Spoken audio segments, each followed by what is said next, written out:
నెల్లూరు జిల్లాలో ప్రసిద్ధిగాంచిన ఆధ్యాత్మిక క్షేత్రం పెంచలకోన. ఇక్కడ వెలసిన శ్రీ లక్ష్మీ నరసింహస్వామి వారి వార్షిక బ్రహ్మోత్సవాలు అత్యంత వైభవంగా జరుగుతున్నాయి. ఉత్సవాల్లో భాగంగా క్షేత్రంలో భక్తిభావం వెల్లివిరిసింది.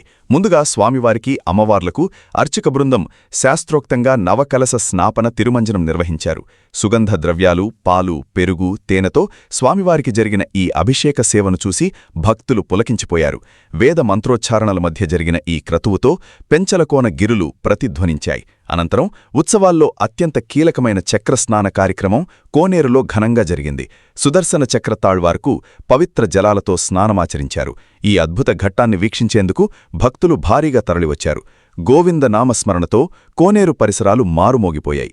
చక్రస్నానం అనంతరం భక్తులు పుణ్యస్నానాలు ఆచరించి స్వామివారిని దర్శించుకొని మొక్కులు తీర్చుకున్నారు. బ్రహ్మోత్సవాల నేపథ్యంలో ఆలయ అధికారులు భక్తులకు ఎటువంటి ఇబ్బందులు కలగకుండా పక్కా ఏర్పాట్లు చేశారు. ప్రకృతి ఒడిలో ఆధ్యాత్మిక శోభతో పెంచలకోన క్షేత్రం దేదీప్యమానంగా వెలిగిపోతోంది.